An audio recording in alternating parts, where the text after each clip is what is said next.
when making fresh food at home for our dogs, it's important to keep in mind what's safe for them to eat, because not everything that's nutritious for us humans is safe for our dogs to ingest.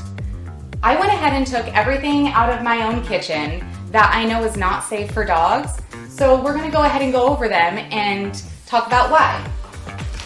For example, raisins can cause kidney failure, so we're gonna go ahead and get rid of those.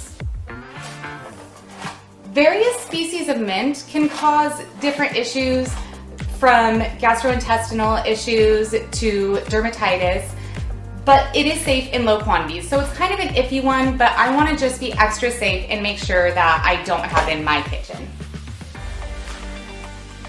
Now, chamomile is kind of a wild card. It can cause gastrointestinal issues, it can cause dermatitis, it can cause all sorts of allergic reactions. So we just don't want that to be somewhere where Waffles could get when I'm in the kitchen and possibly distracted.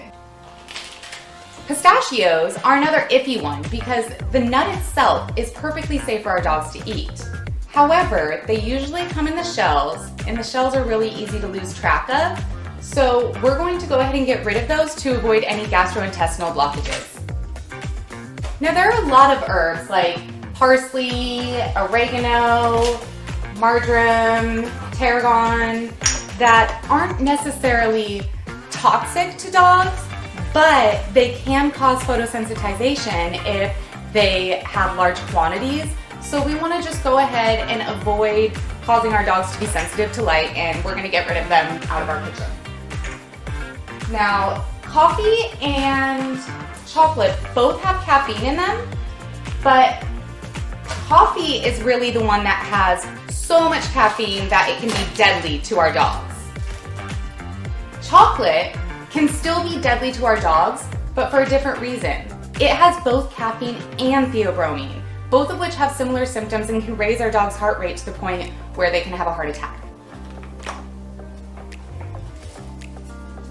Yeast is another iffy one. It's safe once it's fully cooked, but the fully cooked part is the key, because if it's undercooked, it can continue to rise in our dog's stomach, and that can cause all sorts of dangerous issues. Now, I'm also going to avoid lemongrass and lemon verbena because the essential oils that are contained in them cause gastrointestinal irritation, and that's not something I want my dog to experience either. Now, macadamia nuts are really dangerous for our dogs. They can cause hyperthermia, muscle stiffness and weakness, tremors, and increased heart rate, as well as some gastrointestinal issues we won't really talk about here.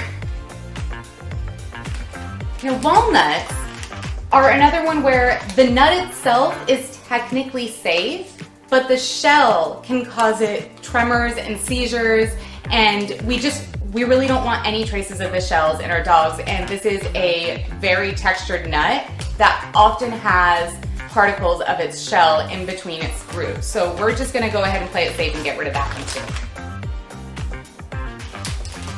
Pecans are also toxic for similar reasons, and buckwheat is another one that can be safe in small portions, but in large portions it causes photosensitization. So we're gonna go ahead and get rid of that one as well.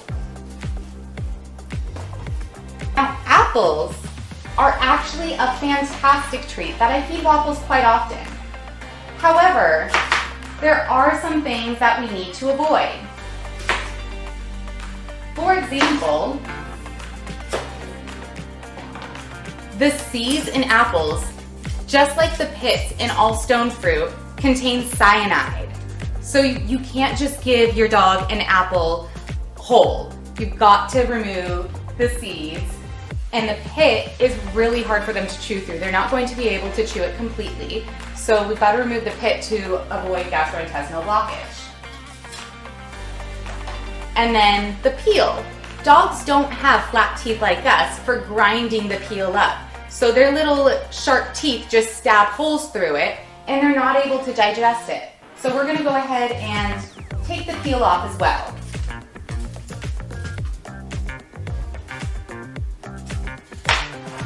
Waffles! Hi, sweetheart, would you like a treat? Kisses. Good girl, choo choo. You don't want that one? That's all I have. These are all apples. That's what you smell.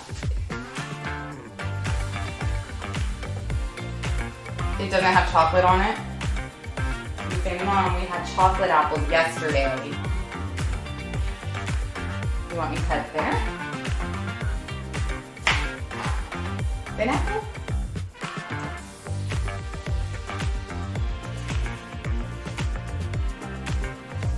And as you can see, if you spoil your dog, then they will tell you exactly what is an acceptable thing to feed them. Thank you so much for watching, and send me a message with any questions or comments that you have. If you're unsure as to whether a food is safe or not, check out my blog, DoItWithDaisy.com. I've got a really great guide there. We'll see you next time.